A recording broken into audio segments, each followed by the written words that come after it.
Assalamualaikum warahmatullahi wabarakatuh. Perkenalkan, nama saya Sony Saputra, NPM 28210025. Kali ini saya akan mengenalkan alat-alat laboratorium pada tugas praktikum dasar mikrobiologi.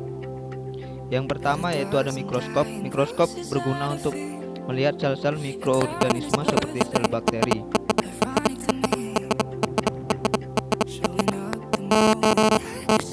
Lalu ada gelas ukur.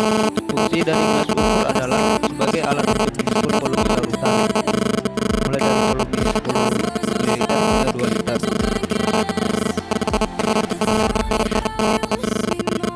Lalu ada tabung reaksi. Tabung reaksi adalah peralatan gelas yang terbuat dari kaca atau plastik. Fungsi tabung reaksi adalah untuk mencampur, menampung, dan memanaskan bahan-bahan kimia cair atau padat.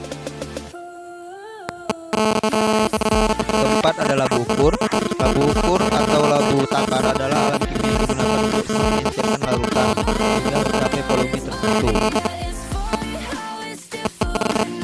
Yang kelima ada labu Erlenmeyer, adalah jenis labu laboratorium yang banyak digunakan.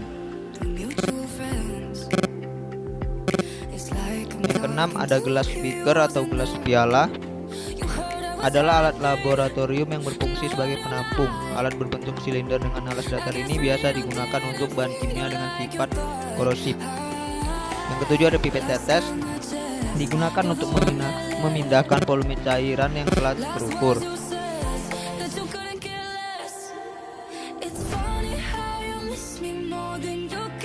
Yang kedelapan adalah pipet ukur. Fungsi dari pipet ukur adalah untuk memindahkan larutan secara terukur sesuai dengan volume. Lalu ada pipet volume atau gondok. Peralatan laboratorium ini merupakan alat ukur kuantitatif dengan tingkat ketelitian tinggi. Yang ke-10 adalah kaki tiga. Fungsi kaki tiga adalah sebagai penahan kawat kasa dan penyangga ketika proses pemanasan.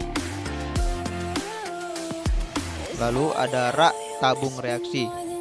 Alat yang umumnya terbuat dari kayu. Ia mempunyai 12 lubang dengan 12 cengkungan di bawahnya untuk menyimpan tabung reaksi.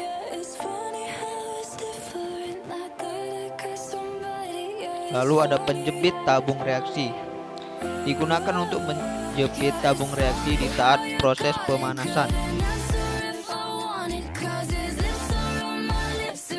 Selanjutnya ada plat tetes. Fungsinya adalah sebagai penguji keasaman suatu larutan atau mereaksikan larutan.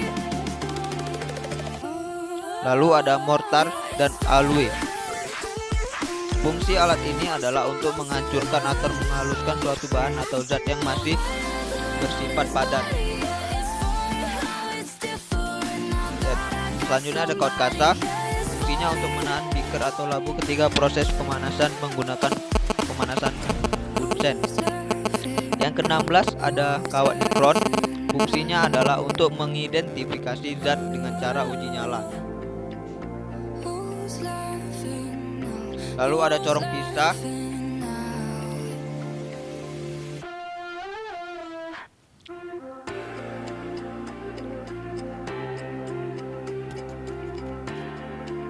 Yang ke-18 ada batang pengaduk.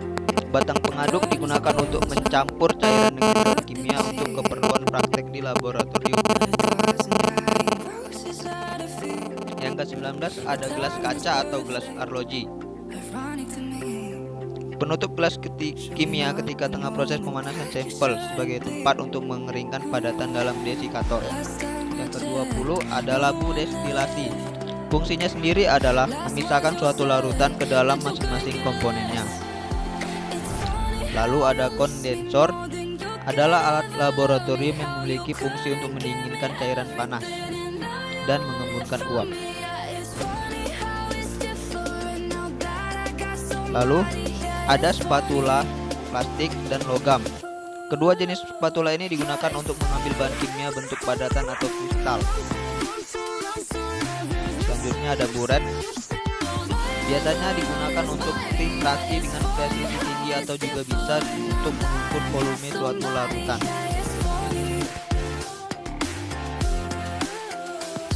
Yang ke-24 ada filler. Filler adalah alat yang digunakan untuk menyedot larutan yang biasanya dipasang pada pangkal pipet.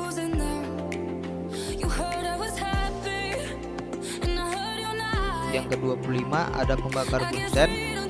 Pembakar bunsen diambil dari nama Robert Bunsen. Fungsinya adalah untuk pemanasan, pembakaran, dan sterilisasi. Ke-26 ada pembakar spiritus. Fungsinya adalah untuk memanasi larutan atau membakar zat proses percobaan.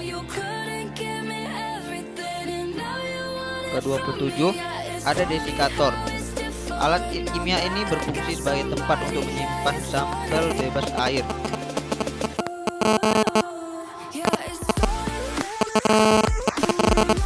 Yang ke-28 ada inkubator, merupakan alat untuk menginkubasi mikroba pada suhu yang telah ditentukan. Lalu ada hot plate stirrer, berfungsi untuk menghomogenkan suatu larutan dengan pengadukan.